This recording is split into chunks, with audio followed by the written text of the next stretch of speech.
लो। व्यासाय विष्णुरूपाय व्यासरूपाय विष्णवे नमो वै ब्रह्मणे वसिष्ठाय नमो नमः। शिवप्रियाय मैकलसुताशि सकलसिद्धि सुखसम्पद्रसि सुरसरी सरसाई दिन कन्या मैकलसुता गोदावरी कन्या।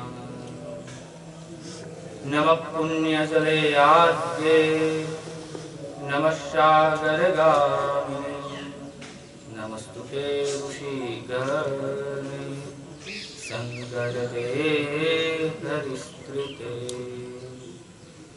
गङ्गाकङ्खले पुण्या कुरुक्षेत्रे सरस्वती ग्रामवारणे पुण्या नर्मदा सर्वदा। समस्त जन्म जन्म पापं दर्शनाद्रि जन्मज स्नात्वा जन्म सहस्रेषु हन्तिरेवा कलियुगे। ॐ नर्मदाय नमः प्रातः नर्मदाय नमो निशे नमस्ते नर्मदे देवी त्राहि मां भवसागरा। ॐ नर्मदाय विद्महे मैकलकन्याय धीमहि तन्नो देवा प्रचोदयात्। रेवाणी जय जय मा रेवाणी जय जय रेवाणी जय जय मा रेवाणी जय जय।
जय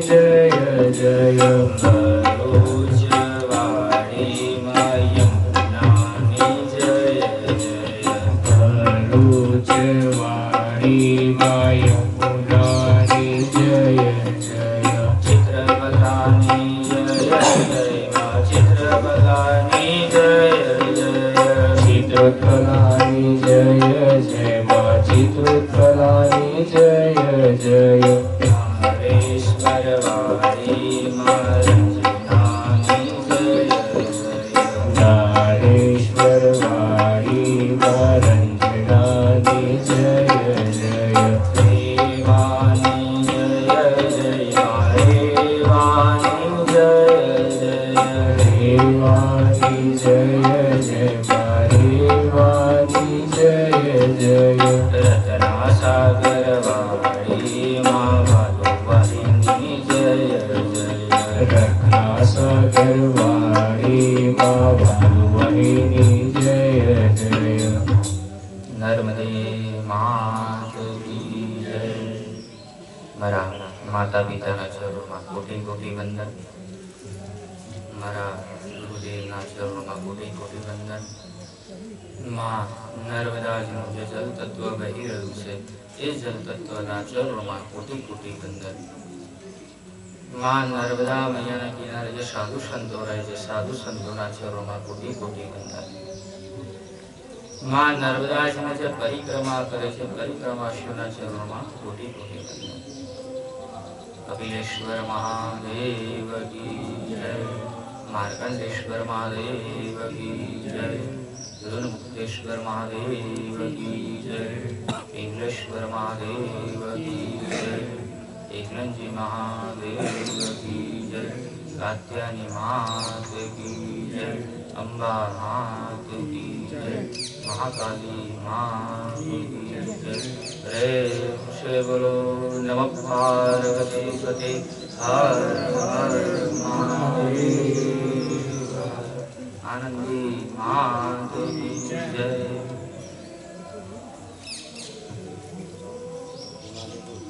कल नर्मदा पुराण का पहला दिन था, वही क्रम से हम आगे बढ़ेंगे। नर्मदाष्टक का पाठ करेंगे, बाद में पुराण की कथा शुरू करेंगे। तो सबको नर्मदाष्टक आता हो अवश्य गाइए मेरे साथ। शंकराचार्य रचितं नर्मदाष्टकं सबिंदु सिंधु सुस्खलनरंगवंगरंगिलं विशस्तु पाप जात जात कारिवारुषयुधं कृतांत दूत काल भूत भीतिहारि नर्मदे त्वदीय पाद पंकजं नमामि देवि नर्मदे त्वदंगुले नदीनमीन दिव्यशं प्रदायकं परोमलोदवाराय शर्वतीर्थनायकं सुमत्सकच्छनत्र चक्रवाक सर्वदे त्वदीय पाद पंकजं नमामि देवि नर्मदे महागवीर वीरपूरपापभूतभूतलं वरस्तमस्तपातकारितारितापराजलम् जललये महाभये प्रपुण्डशोधुर्मदे त्वदीय पाद पंकजं नमामि देवि नर्मदे कथं करेम देवयं धनं भवेक्षितं यदा मुकुन्दशोनुशौनकास्त्रारिषे सर्वदा पुनर्भवापि जन्मजं भवाप्ति दुःखवर्मदे त्वदीय पाद पंकजं नमामि देवि नर्मदे अलक्ष्य लक्ष्य किन्नरामरासुरादिपूजितं सुलक्ष्य नीर नीर नीर पक्षिलक्षपूजितं वसिष्ठ शिष्ट पीपलादि कर्दमादि सर्वदे त्वदीय पाद पंकजं नमामि देवि नर्मदे कुमार नाचिते कश्यपादि षट्पदे जपचं सवीरमानुषे सुनारदादि षट्पदे रवीन्द्रन्ति देवदेवराज कर्म सर्वदे त्वदीय पाद पंकजं नमामि देवि नर्मदे लक्ष्य लक्ष्य लक्ष्य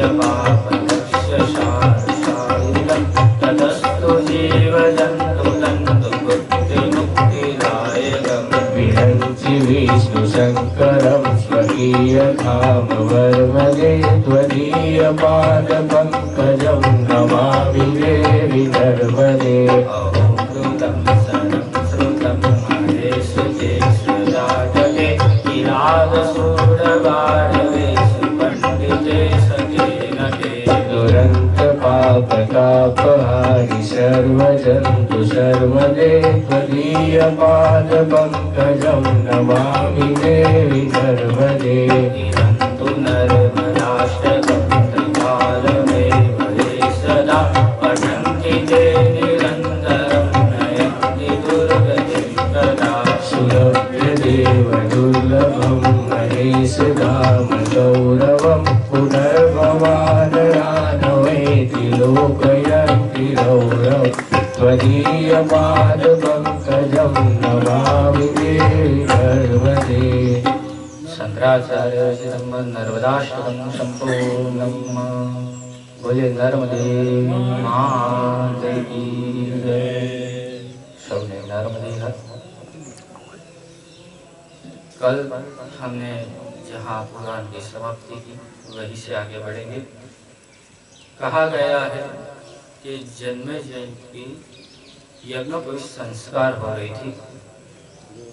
उसमें जन्मेजय सुत जी से पूछते हैं कि मेरे दादा श्री अपने वनवास टाइम में समय में कहाँ कहाँ घूमे थे, वो मेरे को बताइए। तब सुत जी कहते हैं कि आपके दादा श्री वनवास टाइम में विंध्याचल के जंगलों में भटक रहे थे। वहां पे उनको जंगलों में एक अद्भुत अलौकिक आश्रम दिखा। वो सोचने लगे इतना अलौकिक आश्रम है, वहां जाना चाहिए। तो पांडव वो आश्रम में जा रहे हैं। उन्होंने आश्रम को देखा तो शुरुआत में वहां पशु पंखी एक दूसरे के साथ आराम से रह रहे हैं। यानी कुत्ता बिल्ली को कुछ नहीं कर रहा है और बिल्ली चूहे को कुछ नहीं कर रही है। सब प्रेम से वहां उस आश्रम में रह रहे हैं। उन्होंने वो देखा तो ऐसा उनको महसूस हुआ एक ऐसा आश्रम है और वहां का वातावरण भी अद्भुत था। थोड़े ही आगे चले तब पांडवों को संत दिखने लगे, यानी साधु दिखने लगे। उन्होंने ऐसा देखा एक साधु तपस्या में लीन है, पर पूरे दिन में एक ही बार भोजन करता है। आगे बढ़े तो और कुछ साधु दिखे, ऋषि दिखे। उन्होंने देखा वो ऋषि महीने में एक बार भोजन ले रहे हैं और कुछ ऋषि गण ऐसे तपस्या में लीन है कि पेड़ों के ऊपर जो पौधे हैं, पत्ते हैं, उसको खा के ही तपस्या में लीन है। और कुछ ऋषिगण वायु भक्षण करके ही तपस्या में लीन है। उसी ऋषियों के समूह के बीच में एक तेजवान ऋषि देखा उन्होंने। वो ऋषि कौन था? तो वो गए और उनको दंडवत नमस्कार किया और पांडव ने पूछा आप कौन हो? तब ऋषिगण बोलने लगे मैं मार्कंडेय हूँ। तब एक पांडव नंदन पूछते हैं हे मुनिवर आप 7 कल्प से इस भूलोक पे हो। पूरी पृथ्वी जलमग्न हो जाती है, पूरी पृथ्वी क्षय हो जाती है, पर आपका क्षय नहीं हो रहा है, क्यों? तब मार्कंडेय जी कहते हैं नर्मदा मैया की कृपा से मेरा भी अंत नहीं होता है। तब एक पांडव कहते हैं महाराज हमें भी नर्मदा जी का महत्व सुनाइए। तो मार्कंडेय जी कहते हैं अवश्य आपको उसका महत्व सुनाता हूँ। तो मार्कंडेय जी पहले पांडवों को नर्मदा जी के 15 नाम बताते हैं। ये जो अभी हम स्तुति हर रोज 2 दिन से कर रहे हैं, रेवा की जय जय हो, माँ रेवा की जय जय हो, वो ये 15 नाम की है। जो पहला नाम है माँ शोल, दूसरा नर्मदा, सोषा, क्रोटा, मंदाकिनी, दर्शना, चित्रकूटा, तमसा, विदुषा, यमुना, चित्रोत्पला, विपाशा, रंजना और वालुवाहिनी। ये जो 15 नाम है भगवती नर्मदा जी के, ऐसा बताया गया है ये 15 नाम का जो भी मनुष्य सुबह में उठ के ये 15 नाम बोल देगा उसको नर्मदा स्नान की प्राप्ति हो जाएगी। वो अपने घर में भी बोलेगा तो ही चलेगा। ये 15 नाम का मार्कंडेय जी ने महत्व बताया। तो मार्कंडेय जी कहते हैं कि 15 नाम पढ़े कैसे। तो चित्रकूट पर्वत से नर्मदा जी निकली, इसलिए उसको चित्रकूटा कहा जाता है। अच्छे रूप वाली है मां नर्मदा जी, इसलिए उसको मेहती भी कहा जाता है। मेघ मंडल में ऋषियों के द्वारा उसको पूजित किया गया, इसलिए उसको सुरसा भी कहा जाता है। महाराज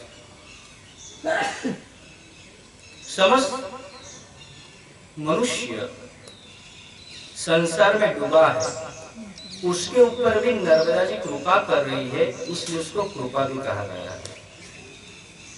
कल तरफ से छाने वाली रोहित मत्स्यों से भरपूर उसका जल है और मन रूपी बह रही है, इसलिए उसको मंदाकिनी कहा गया है। महान समुद्र को भेद के नर्मदा जी इस भूलोक पे आई और देवों और सिद्धों के द्वारा पूजित, इसलिए उसको सोन कहा गया है। आगे मार्कंडेय जी कहते हैं नर्मदा जी का जो अवतरण हुआ तो नर्मदा जी ने सभी पहाड़ों को चीर दिया और रौरव शोर होने लगा। आप कुछ स्थानों पे जाएंगे तो नर्मदा जी का जल तत्व इतना जोर से आवाज करेगा, शोर करेगा, इसलिए उसको रेवा कहा गया है। महाराज जी आगे बताया है जो भी मनुष्य श्राप से घेरा हुआ हो, उसको श्राप लगा हो, तो भी नर्मदा जी के जल में वो स्नान कर ले, तो इसको नर्मदा जी का नाम ऐसा दिया है, विदिशा दिया है। श्रापों में से मुक्ति देती है नर्मदा।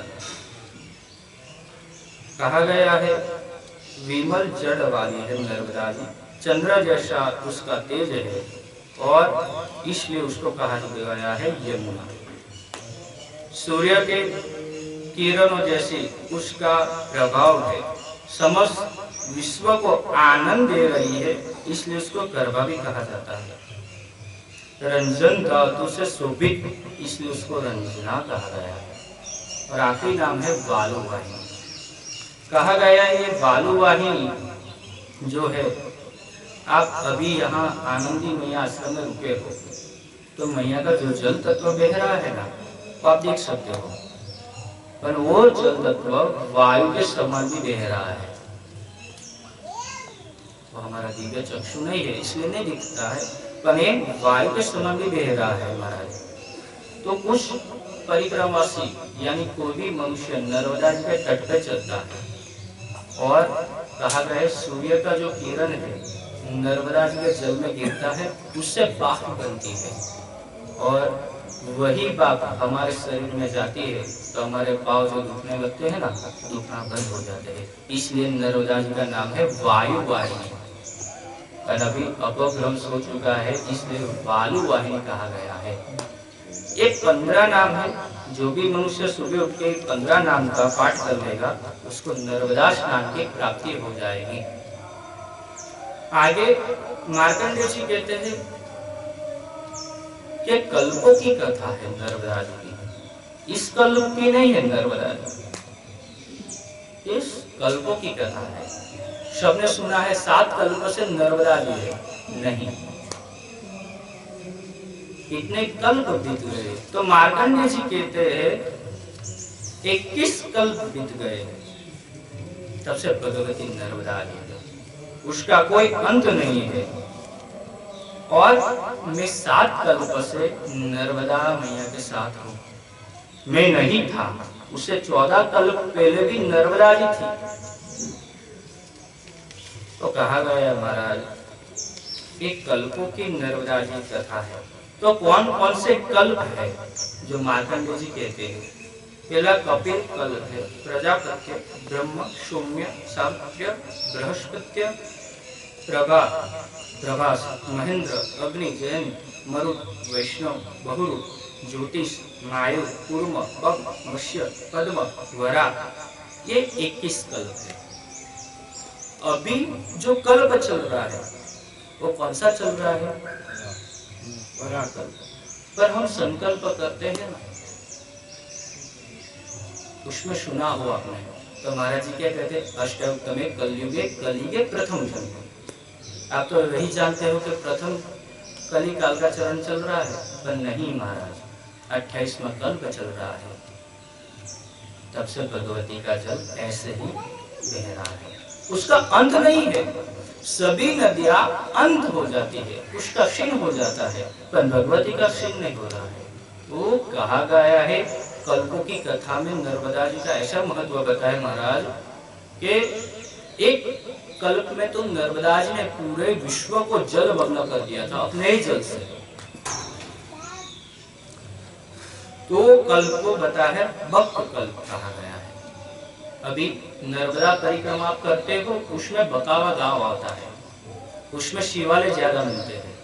उस स्थान पे वहां पे नर्मदा जी ने सभी गांव वालों को दर्शन दिए उस कल्प में, और महादेव जी ने दर्शन दिए, और महादेव जी नर्मदा जी वहां नित्य वास कर रहे हैं, इसलिए वहां से शिवालय प्राप्त हो रहे हैं, इसलिए उसको बक कहा गया है।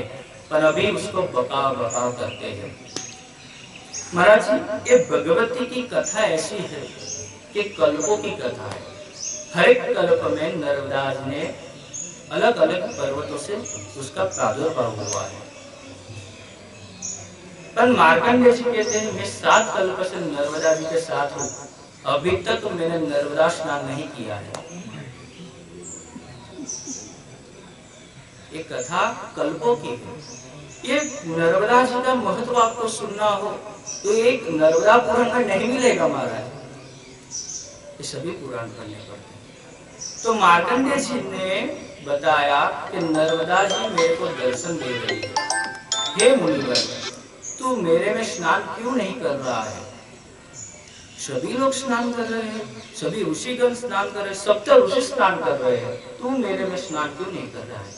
तभी मार्कंडेय जी कहते हैं दृष्टवा जलं सदं पावं सुष्टवा जलं सदत्रयं स्नात्वा जलं सहस्राणि हन्तिरेव कलियुगे। यानी मार्कंडेय जी ऐसा कहते हैं कि आपके जल को जो भी मनुष्य दर्शन करेगा उससे 100 जन्म के पापों से मुक्ति मिल जाएगी। जो भी मनुष्य आपके जल में आचमन करेगा उसके 300 जन्म के पापों से मुक्ति मिल जाएगी। और जो भी मनुष्य नर्मदा स्नान करेगा, यानी स्नान कैसे करना है? आप स्नान कैसे करते हैं? जो ये नर्मदा जी की बात नहीं कर रहा हूँ, सभी नदियों की बात कर रहा हूँ। आप सब मेरे को पहचानते हैं। अभी महाराज जी ने बताया कि मैं राज जोशी हूँ, आप सबको मैं नहीं पहचानता, पर लेकिन कहा गया है कि आप जिस नदी में स्नान करने के लिए जाते हो उस नदी में आपको संकल्प नहीं आता है, तो क्या करना है? उसका जल लेना है, आपका पूरा नाम बोलना है, हम राज जोशी है, मैया आपके जल में यथाशक्ति स्नान कर रहे हैं, वो जल छोड़ देना, बाद में नर्मदे हर करके स्नान करिए, तभी स्नान का फल प्राप्त होगा। अभी कुछ लोग कैसा करते हैं, सीधे जाते हैं, ड्यूटी लगा के वापिस बाहर। आप स्कूल में जाते हैं, स्कूल में जाते हैं तो एक टीचर रहता है, आप सबको देखता है लड़का आया है, और एक कक्ष में जाने से वो अटेंडेंस लेगा, हाजिरी लेगा। वो भी नर्मदा जी को एक हाजिरी लगानी है, भैया मैं भी आया हूँ, मेरे को देख लीजिए, मैं भी आप में स्नान कर रहा हूँ। ऐसे स्नान करना है। तो स्नान कर सकते हैं जो भी मनुष्य, तो उसके 1000 जन्म के पापों में से मुक्ति मिल जाती है, सहस्त्र वर्ष के पापों में से मुक्ति देती है भगवती नर्मदा जी। मार्कंडेय जी कहते हैं कि मेरे 100 जन्म भी नहीं हुए हैं, क्यों तेरा जल अपवित्र करूं? तेरा जो जल है मैया ये अमृत है। ये शरीर जो है मल मूत्र वाला है, तेरे जल में स्नान करूंगा तो अपवित्र होगा। हम तो मनुष्य है, हमको तो स्नान करने का अधिकार है, पर मार्कंडेय जी ऐसा सोच रहे हैं। तभी देखिए हम लोग क्या कर रहे हैं, वही नदियों को गंदा कर रहे हैं। ऐसी महान नदियां हैं हमारे भारत वर्ष में, जिसको हम माँ मान रहे हैं, वही माँ को हम गंदा कर रहे हैं, उसको बचाना है। हम सनातनी है, हम नदियों को माँ मानने वाले हैं, और जो लोग माँ नहीं मानते वो लोग देखे कितनी पवित्र रखते हैं उस नदियों को। आज हमारी नदियों को हम प्रदूषित कर रहे हैं, तो हम सबको ये कार्य करना चाहिए। चांदोद में हो रहा है नर्मदा बचाओ जीवन बचाओ। आज रविवार है महाराज, 5 साल से प्रति रविवार के दिन चांदोद में मलाराव घाट है। हम सबको नर्मदा जी का महत्व बताते हैं उस घाट पे। क्यों? कि ऐसा बताया है कि घाट पे दीपक लगाइए, नर्मदा जी के जल में दीपक लगाइए। क्यों? कि आप दीपक लेते हो हाथ में, थोड़ी देर में कितना गर्म लगेगा, तो साक्षात भगवती जा रही है, उसको कितना गर्म लगेगा। तो पुराण भी ऐसा कहता है, घाटों पे किनारे पे दीपक लगाइए, मैया में मत छोड़िए, आगे जाके वो प्रदूषण कर रहा है। तो वही सबको सिखाने के लिए प्रति रविवार हम मलाराव घाट पे दीपक लगाते हैं माटी के, और नर्मदा जी को महाआरती करते, गंगा आरती जैसी, और नर्मदा जी को चुंदरी अर्पण करते। वो कैसी? वो नर्मदा जी के जल में जाने से वो तुरंत ही डिस्ट्रॉय हो जाए। तो ऐसा कार्य नर्मदे हर ग्रुप के द्वारा घाट पे, मलाराव घाट पे हो रहा है। अवश्य आपको समय मिले तो एक रविवार उस मलाराव घाट पे आना। शाम के 5 बजे से शाम के 7 बजे तक ये कार्य हो रहा है। तो नर्मदा बचाओ जीवन बचाने का कार्य हो रहा है। एक कल्पों की कथा है महाराज, मैंने आगे बोला कि इतने कल्प बीत गए हैं नर्मदा जी के, और अलग अलग कल्पों में अलग अलग मनुष्य, अलग अलग राजाओं के द्वारा नर्मदा जी का अवतरण किया गया है। तो कहा गया है पहला अवतरण पूर्व राजा ने किया था। कहते हैं मार्कंडेय जी कि पूरी पृथ्वी नर्क बन गई थी, कुछ यज्ञ नहीं हो रहा था, ध्यान नहीं हो रहा था महाराज, तप नहीं हो रहा था। तो राजा सोचने लगा कुछ अनाज नहीं पक रहा था, खाना पीना किसी को मिल नहीं रहा था। तो राजा सोचने लगा किया क्या जाए, कैसे सब कल्याणमय होगा। तब उनके गुरु बताते हैं कि तू महादेव का ध्यान कर और नर्मदा जी का अवतरण इस भूलोक पे कर, तो ये पूरी पृथ्वी नर्क में से निकल जाएगी। तभी राजा ने तपस्या की, तपस्या करने के बाद महादेव प्रसन्न हुए। मांगे राजन क्या चाहिए? तब ये राजन कहता है कि नर्मदा जी का अवतरण कीजिए, इस धारा को सभी का कल्याण हो। तब नर्मदा जी को महादेव जी बुलाते हैं, हे नर्मदा जी आपका भूलोक पे अवतरण करना है।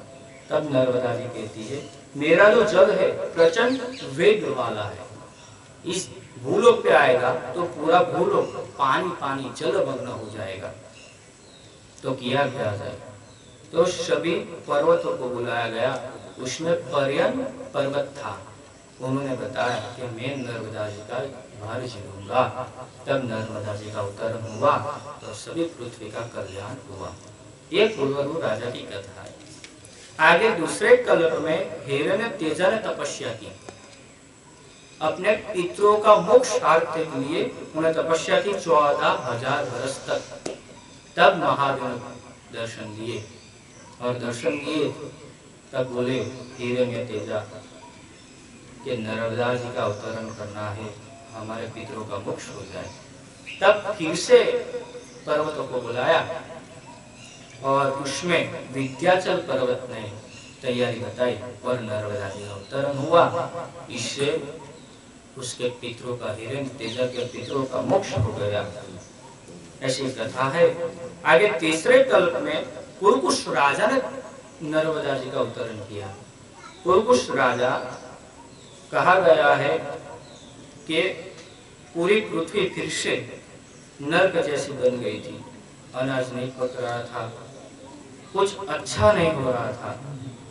तो वही पुरकुश राजा ने तपस्या की और नर्मदा जी का अवतरण हुआ। अवतरण होने से सभी देवतागण कहने लगे इस राजा को, हे प्रभु, हे राजा, नर्मदा जी का अवतरण तो हो गया, पर हम देवता लोग नर्मदा जी को छू नहीं पा रहे हैं। नर्मदा जी का इतना तेज है, तो नर्मदा जी को हम छुएंगे तो हम निस्तेज हो जाएंगे, हमारा पूरा तेज चला जाएगा। तो क्या किया जाए? तब देवता लोग कहने लगे, एक पुरकुश राजा, अब नर्मदा जी से शादी कर लीजिए, तब हम नर्मदा जी को छू पाएंगे। तब उनकी शादी हुई। तब नर्मदा जी को सभी देवतागण ने नर्मदा स्नान किया, तब उनको पवित्रता धारण हुई। पर कहा गया है एक पुरकुश राजा जो है एक समुद्र है। ब्रह्मा जी ने श्राप दिया था, इसलिए वो भूलोक पे आए और भूलोक पे आके ऐसे नर्मदा जी के शादी हुई। नदियां समुद्र में मिलती है, इसलिए समुद्र के साथ ही नर्मदा जी का शादी हुई। ये पुरकुश राजा की कथा है। अभी हम जो कल्प में रह रहे हैं उसमें जो नर्मदा जी का अवतरण है उसकी कथा आपको सुनाता हूँ। कहा गया है कि वशिष्ठ जी, सभी देवता लोग वशिष्ठ जी से पूछते हैं कि हमारा देवत्य, यानी देवता लोग भी पापी हो सकते हैं, उनको भी पाप लगता है। तो देवता लोग कहने लगे, हम हमारा देवत्य भुगते भुगते हम मलिन हो गए हैं, हमारा पाप कैसे कटेगा? तो कोई रास्ता बताइए। तो वशिष्ठ जी कह रहे हैं कि हम सबको विष्णु भगवान के पास जाना पड़ेगा। तो सभी विष्णु भगवान के पास गए, भगवान को स्तुति करी। शांताकारं भुजगशयनं पद्मनाभं सुरेशं विश्वाधारं गगनसदृशं मेघवर्णं शुभांगं लक्ष्मीकान्तं कमलनयनं योगविद्यारम्यं वन्दे विष्णुं सर्वलोकैकनाथं।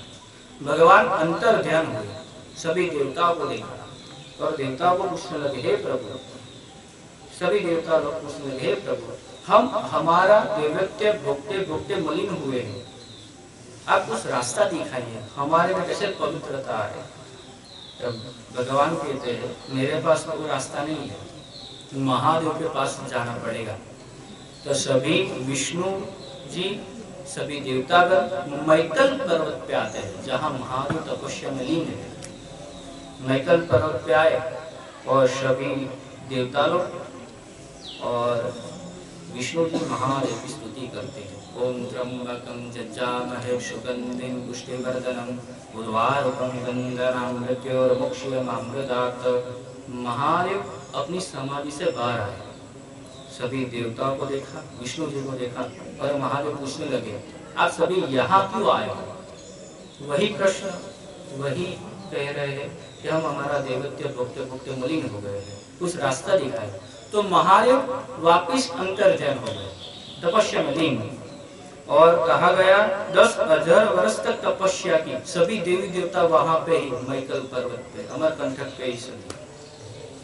महादेव जो तपस्या कर रहे थे उनमें से उनको पसीने की बिंदु मैकल पर्वत पे गिरती है, उसमें से एक दिव्य कन्या की उत्पत्ति हो रही है, एक दिव्य कन्या की उत्पत्ति हुई। तो सभी देवता लोग देखे तो कहा गया, नीलोत्पलादरम श्यामा सर्वसुंदरी सुतेजा सुमुखी बाला सर्वगण भूषिता। सबने एक दिव्य कन्या को देखा तो सही, और उसका तेज इतना ज्यादा था तो कोई वो कन्या को दर्शन नहीं कर नहीं पा रहा था, क्योंकि इसका तेज ही इतना प्रचंड था। तो सभी देवताओं ने उस कन्या की प्रार्थना की। नमः पुण्य जले आदे, नमः सागर गामिनी, नमस्ते ऋषिकरणे संकरते हरिस्त्रिते। नर्मदा जी ने अपना तेज कम किया तो सभी देवों ने दर्शन किए। अब नर्मदा जी प्रश्न करते हैं महादेव जी के पास कि मेरा अवतरण क्यों किया गया है। तब महादेव जी कहते हैं कि देवता लोग जो है ना अपना दैवत्य भोगते भोगते मलिन हो गए, इसलिए तुम्हारा अवतरण किया है। तो सभी देवों ने नर्मदा स्नान किया, अपना वापिस तेज मिला। और नर्मदा जी कहती है अब क्या करूं। तब कहते हैं महादेव जी तो इस मैकल पर्वत से इस भूलोक पे अवतरित हो। इसलिए कहा गया है महादेश सप्तम्या दिने मध्याह्न समय रामस्करे प्रमदता। कहा गया है नर्मदा जी का अवतरण किस समय हुआ, तो माघ महीना था, उस दिन सातम थी, अश्विनी नक्षत्र था और रविवार था और सूर्य मकर राशि में था और मध्याह्न 12 बजे नर्मदा जी इस भूलोक पे आई और कहा जाता है उसको रथ सप्तमी कहा गया है। महाराज उस स्थानों पे कि नर्मदा जी सूर्य के रथ में बैठ के इस भूलोक पे आई, इसलिए उसको रथ सप्तमी कहा जाता है। तो नर्मदा जी का अवतरण हुआ तो नर्मदा जी का छोटी सी स्तुति करते हैं। जय जय जगदम्बा मातु नर्मदा भवानी, जय जय जगदम्बा मातु नर्मदा भवानी। नर्मदा भवानी मारे भवानी, नर्मदा भवानी मारे भवानी। जय जय हो जय जय जगदम्बा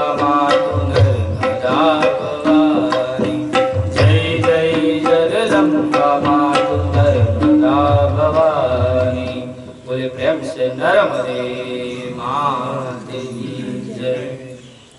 आगे नर्मदा जी का अवतरण तो हो गया, पर एक कथा आगे बताते हैं मार्कंडेय जी के मैकल पर्वत पे एक रेवा नायक आदमी वहां रहता था अपनी लड़की के साथ। ये अमरकंटक जो पर्वत है वहां पे वो रहता था। वो अमरकंटक जो पर्वत है वहां जड़ी बूटियां ज्यादा मिलती है। हर रोज वो जंगलों से तोड़ के अपने जीवन चक्र चलाता था, यानी सब मनुष्य आते थे उनको बेचता था और उसका जीवन चक्र चल रहा था। और अमरकंटक में ही उन्होंने एक वास की झोपड़ी बना के रहते थे, रेवा नायक और उसकी लड़की।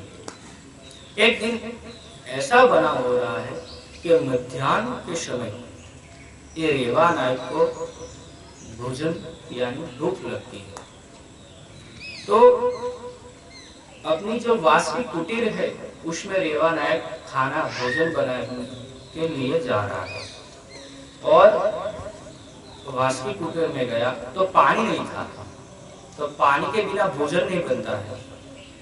तो उसकी जो लड़की है उसको बोला कि आगे कुआं है वहां से पानी निकाल के लेके आ, तभी भोजन बन पाएगा। तब वो लड़की कहती है हे पिताश्री मैं नहीं जा सकती, मैं नहीं जाऊंगा। तब रेवा नायक फिर से कहता है तू नहीं जाएगी कौन जाएगा, मैं थोड़ी सब्जी काट दूं, मसाला ले लूं, तब तक तू आ जाएगी। वो लड़की कह रही मैं नहीं जाऊंगी। तब कुछ पिता अपने लड़की पे चिल्लाते हैं तेरे को जाना पड़ेगा, तू नहीं जाएगी कौन जाएगा, ऐसा बोलेगा। तो लड़की गई पानी भरने के लिए। ये रेवा नायक सब्जी काट रहा है, मसाले इकट्ठे कर रहा है। थोड़ा समय ज्यादा बीत गया, वो लड़की वापिस नहीं आई। कुटीर से बाहर निकला, वहां इसको कुएं के पास कोई लड़की नहीं दिखी।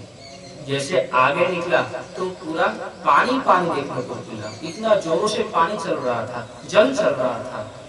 तो देख के वो रोने लगा कि मेरी लड़की चली गई हुई जल में, क्या हुआ कैसे हुआ। तो थोड़ी दिन में थोड़े समय के बाद आकाशवाणी होती है।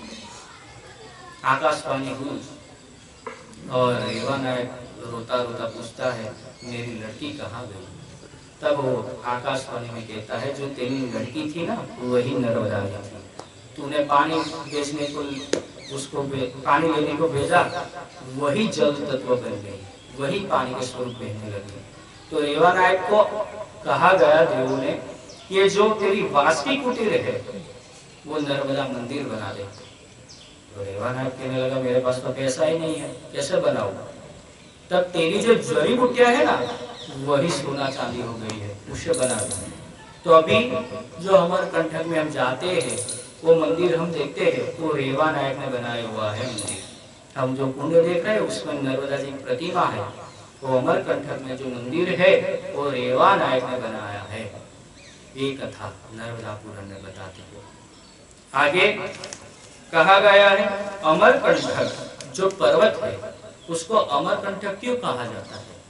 क्योंकि सभी देवताओं को वहां अमरता प्राप्त हुई, इसलिए उसको अमरकंटक कहा जाता है। पर वही अमरकंटक में 24 मंदिर है महाराज। आप परिक्रमा में हो ना, क्या नर्मदा मैया के किनारे भ्रमण के लिए भी गए हो? इस 24 मंदिर का अवश्य दर्शन कीजिए। कौन कौन से है आपको बताता हूँ। पहला अमरकंटक महादेव है, नर्मदा मंदिर है, शिव पार्वती मंदिर है, अन्नपूर्णा मंदिर है, राम दरबार है, विष्णु मंदिर है, सत्यनारायण मंदिर है, लक्ष्मी नारायण मंदिर है, सूर्य नारायण मंदिर है। ये सूर्य नारायण जो है ना, नर्मदा जी की जो प्रतिमा है उसके बगल में रथ के ऊपर ही सूर्य की प्रतिमा है। मैंने बोला रथ सप्तमी, वो दर्शन वहां होगा आपको जब आप अमरकंटक जाएंगे। तो सूर्य नारायण मंदिर, रोहिणी मंदिर, वापिस नर्मदा जी का मूल मंदिर अंदर है, काली प्रतिमा है नर्मदा जी की। आप अमरकंटक जाओ तो देखना, बाणेश्वर महादेव है, घंटेश्वर महादेव है, दुर्गा मंदिर है, काली मंदिर है वहां पे, सिद्धेश्वर महादेव है, शिव परिवार है, राधा मंदिर भी है, रुद्राणी मंदिर भी है और वापिस सिद्धेश्वर, चतुर्भुज विष्णु मंदिर भी वहां है, भैरव मंदिर वहां है। ये 24 मंदिर है वहां पे, अवश्य दर्शन करने चाहिए। ये सभी कथा है, ये 24 मंदिरों की कथा है। वहां पे माई का बगिया है, तो कहा गया मैया नर्मदा जी बालिका स्वरूप में थी ना, तो वहां खेलती थी, इसलिए उसको माई की बगिया कहा जाता है। आगे दूध पानी है, वहां सभी ऋषियों ने नर्मदा मैया के अमरकंटक में यज्ञ किया और यज्ञ किया। तो अभी भी आप जाओ ना वहां पे तो यज्ञ की विभूति वहां से निकलती है, इसलिए उसको दूध पानी कहा जाता है। अवश्य दर्शन करने चाहिए। पातालेश्वर महादेव है, इसकी कथा अलौकिक है। कहा गया है कि शंकराचार्य ने वापिस इस मंदिर का निर्माण किया। ये लिंग 10 फुट बड़ा है और श्रावण मास का आखिरी जो सोमवार रहता है उस दिन स्वयं नर्मदा जी इस महादेव का अभिषेक करने के लिए आते हैं, इसलिए इसको पातालेश्वर महादेव कहा गया है। बहुत अंदर है, आप जाएंगे तो देखने को मिलेगा। कहा गया वहां पे विष्णु मंदिर है और मार्कंडेय जी ऐसा कहते हैं कि विष्णु जी को चक्र की प्राप्ति, सुदर्शन चक्र की प्राप्ति यहाँ अमरकंटक में हुई, इसलिए उसको विष्णु मंदिर कहा गया है। महाराज जी आगे चतुर्भुज विष्णु जी है, वहां पे जब लक्ष्मी जी का अवतरण हुआ समुद्र में से, तब भृगु ऋषि ने विष्णु जी की और लक्ष्मी जी की शादी वहां पे की थी, इसलिए उसको चतुर्भुज विष्णु कहा गया है। अमरकंटक में ये सब है मंदिर। गणेश मंदिर पर वहां पे है, कहा गया गणेश जी का अवतरण वहां पे हुआ था, इसलिए गणेश मंदिर वहां पे है। वो भी प्रतिमा 10 फुट ऊंची है गणपति की, अवश्य दर्शन करने चाहिए वहां पे। वहां पे कपिल धारा है। कपिल धारा क्यों कहा जाता है? जब सोनभद्र था उनके साथ नर्मदा जी की शादी होने वाली थी, नर्मदा जी ने उस सोनभद्र को देखा नहीं था, तो उनकी जो दासी थी, तो नर्मदा जी ने उस दासी को वहां भेजा सोनभद्र के पास, और सोनभद्र सोचने लगा यही नर्मदा जी है, और उन्होंने दोनों ने शादी कर दी। वो बोली नहीं कि मैं नहीं हूँ नर्मदा जी। थोड़ा समय लगा और नर्मदा जी को ऐसा लगा अभी तक वो मेरी दासी आई नहीं, जुमिला कहाँ गई? तब उन्होंने देखा कि सोनभद्र के साथ उन्होंने शादी कर ली। तब नर्मदा जी क्रोधित हुई और पूर्व से बहने लगी। बहने तो लगी तो सभी ऋषिगण उनके पीछे दौड़े, हे मैया तुम अमरकंटक से मत जाओ। तो उसमें कपिल जी उनके पीछे दौड़ने लगे, दौड़ते दौड़ते, और नर्मदा जी को प्रार्थना करे, हे मैया रुक जाइए। तब नर्मदा जी कहती है, मैं तो जाओगी आगे समुद्र में मिल जाओगी, तू यहाँ रुक जा। जैसे नर्मदा जी ने बोला यहाँ रुक जा, तो वही कपिल धारा हो गया और कपिल जी को वहां पे सभी शस्त्रों का रचना कपिल जी ने वहां की, इसलिए उसको कपिल धारा कहते हैं। तो जहाँ जहाँ अब सभी मंदिरों की कथाएं हैं, एक कपिल धारा है, तो एक बार इसकी जय बुलाते हैं, कपिल धारा की जय। जय बोलने से भी उसका पुण्य प्राप्त होता है, ऐसा पुराण ने बताया। आगे दूध धारा है, आप गए हो तो कपिल धारा से एक ही मील दूर आगे दूध धारा है, उसको दुर्वासा धारा कहा जाता है। दुर्वासा ऋषि की तपस्थली है ये। पर कहा गया है महाराज कि रीवा राज्य के राजकुमार को नर्मदा जी ने दूध के स्वरूप में दर्शन दिए, इसलिए इसका नाम हो गया दूध धारा। इसलिए बोलना है दूध धारा की जय, दुर्वासा ऋषि की जय। आगे मार्कंडेय जी ऐसा कहते हैं कि नर्मदा मैया की परिक्रमा तो होती है, पर उसमें पंचकोशी परिक्रमा भी होती है। कि अमरकंटक जो पर्वत है उसकी भी पंचकोशी बताई है। ये 24 मंदिरों के दर्शन बताए, इसलिए उसको पंचकोशी कहा गया। आगे आपको सुना होगा परिक्रमा क्या है, वो कल आएगा परिक्रमा का विषय। तो आपको कल परिक्रमा कैसे करते हैं, कितनी परिक्रमा है भगवती की, वो आपको बताऊंगा कल। आगे जाएंगे तो आप अमरकंटक जाते हो तो नर्मदा जी का जल तत्व इतना छोटा लगता है, बाल स्वरूप में लगता है मैया। और जबलपुर आप आएंगे ना तो पूर्ण स्वरूप में बहती है मैया। तो बाल स्वरूप में वहां से निकलती है, आगे जाकर पूरे संसार का कल्याण करती है। ऐसा चमत्कार दिखता है हमको, लेकिन ऐसा लगता नहीं है कि नर्मदा जी है अमरकंटक में। तो आप गए हो तो ऐसी नर्मदा जी का चमत्कार है महाराज। आगे बढ़ेंगे तो कहा गया है कि बेड़ा घाट आता है, और बेड़ा घाट की कथा ऐसी है महाराज कि त्रिपुरासुर दैत्य था, उन्होंने पूरा ब्रह्मांड को जीत लिया था, यानी भूलोक, पाताल और स्वर्ग। और कहा गया है कि सभी देवी देवता महादेव को प्रार्थना करें, हे प्रभु आप कुछ कीजिए। तब उसका वध यहाँ बेड़ा घाट में किया, और उन्होंने भैरव का स्वरूप धारण किया और योग माया की शक्ति ली और उस दैत्य का वध किया, इसलिए उसको बेड़ा घाट कहा जाता है। भैरव स्वरूप में उन्होंने वध किया, इसलिए उसको बेड़ा घाट कहा जाता है। पर ये बेड़ा घाट जो है उसकी एक दंत कथा आपको सुनाता हूँ। वहां आप पूर्णिमा के दिन जाएंगे तो शाम के 7 बजे वहां बोटिंग करना, तो पूरा बेड़ा घाट इतना अलौकिक लगेगा, इतना सुंदर लगेगा, आप देख के ऐसा लगेगा यहाँ मैया है, यहाँ कोई तो है। पर 7 बजे अभी सरकार ने बोटिंग बंद कर दी है। क्यों? एक बात दंत कथा ऐसी है कि वहां पे एक शिवालय है बेड़ा घाट में, गुफा के अंदर, वहां पे चिरंजीवी विभीषण हर रोज 7 बजे उस महादेव का अभिषेक करने के लिए आता है। वही सबको पता चल गया कि यहाँ विभीषण आता है, इसलिए सब उस महादेव के दर्शन के लिए जाते हैं। तो वहाँ घटना घट जाती है, कुछ जल तत्व में डूब जाते हैं कुछ लोग, इसलिए सरकार ने बंद कर दिया है। आप बेड़ा घाट जाइए तो सुबह में तो बोटिंग चल रही है, तो दर्शन अवश्य करना। ऐसी इसकी दंत कथा है।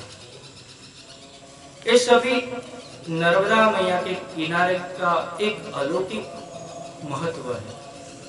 आप आगे बढ़ते जाएंगे, ऐसा आपको इस सभी क्षेत्र का महत्व अच्छा लगने लगेगा। आप जहाँ बैठे हो वो भी क्षेत्र इतना पवित्र है, वो आखिरी में आएगा सब चांदों का। पर ये मैया यहाँ पे आनंदी मैया, ये आनंदी मैया जो है ना महाराज, उसकी एक कथा अलौकिक है। कहा गया है हरि बाबा करके थे मैया के, बहुत नजीक के संत थे मैया के। इसका एक चमत्कार बताता हूँ मैया का। हरि बाबा जो थे वो मैया के साथी यानी उनका वो प्रेम था। उनकी तबीयत बिगड़ गई और उसको हॉस्पिटलाइज किया, हॉस्पिटल में लेके गए। और वो डॉक्टर जो था उनका शिष्य था, और डॉक्टर अपनी पुस्तक में लिखता है कि हरि बाबा की इतनी तबीयत बिगड़ गई थी, नसें भी हाथ में नहीं आ रही थी। तब मैंने मैया को फोन लगाया, आने दी मैया को फोन लगाया कि मैया को बताया कि अब हरि बाबा 10 मिनट रहेंगे, ज्यादा नहीं रहेंगे। तब मैया कहती है हनुमान चालीसा का पाठ कराइए, तब तक मैं आ जाऊंगी, तब तक मैं आ जाऊंगा। हनुमान चालीसा का पाठ किया, शुरू कर दिया, पर हरि बाबा की तबीयत और बिगड़ गई और उन्होंने देह त्याग कर दिया। अब डॉक्टर ने सब देख लिया, चेक कर लिया, वो नहीं थे। अब मैया जैसी आई तो बता दिया कि अब हरि बाबा नहीं है।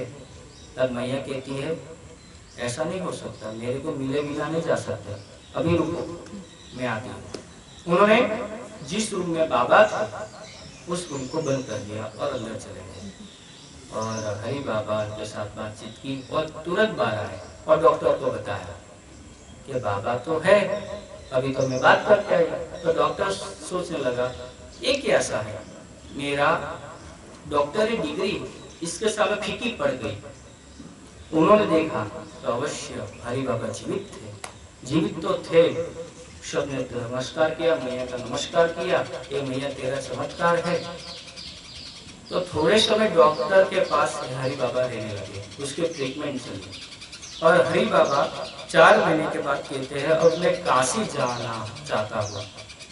तब एक डॉक्टर ने मैया को फोन लगाया, मैया को बताया है मैया हरि बाबा जाने की जिद करे काशी को, कैसा करो, क्या करो। तब कहते हैं मैया कि 4 महीने तक इसको रोक के मैंने रखा था, अब इसका समय आ गया उसको जाने दो। तो काशी गए हरि बाबा और उनकी देह त्याग कर दिया। ऐसी मैया की कथा है, उनके ऊपर बहुत ही कथा है, पर मेरे को ये लगा है बताने का जरूरियत है मैया क्या है, इसका चमत्कार क्या है, इसलिए बताया। समय हो गया है अपना, नर्मदा जी की धुन देते हैं। नमो नर्मदा माई रेवा पार्वती वल्लभ सदा शिवा। नमो नर्मदा माई रेवा पार्वती वल्लभ सदा शिवा। नमो नर्मदा माई रेवा पार्वती वल्लभ सदा शिवा। नमो नर्मदा माई रेवा पार्वती वल्लभ सदा शिवा। ओम नमो नर्मदा माई रेवा पार्वती वल्लभ सदा शिवा। ओम नमो नर्मदा माई रेवा पार्वती वल्लभ सदा शिवा। नर्मदे मारा माता पिताना चरणों कोटि कोटि वंदन, मारा गुरुदेवना चरणों कोटि कोटि वंदन। मां नर्मदा मुझे जल तत्व रही रही छे, ते जल तत्वना चरणों कोटि कोटि वंदन। मां नर्मदा मैया ने किनारे जे साधु संतो रहे छे, साधु संतोना चरणों कोटि कोटि वंदन। मां नर्मदा जी जे परिक्रमा करे छे, परिक्रमाक्षना चरणों कोटि कोटि वंदन। कपिलेश्वर महादेव की जय, मार्कंडेश्वर महादेव की जय, मुक्तेश्वर महादेव की जय, पिंगलेश्वर महादेव की जय, एकलिंगी महादेव की जय, कात्यायनी मात की जय, अम्बा मात की जय, महाकाली मात की जय। काल हर दुख हर दारिद्र हर, बोले हर हर नर्मदे। सबको नर्मदे।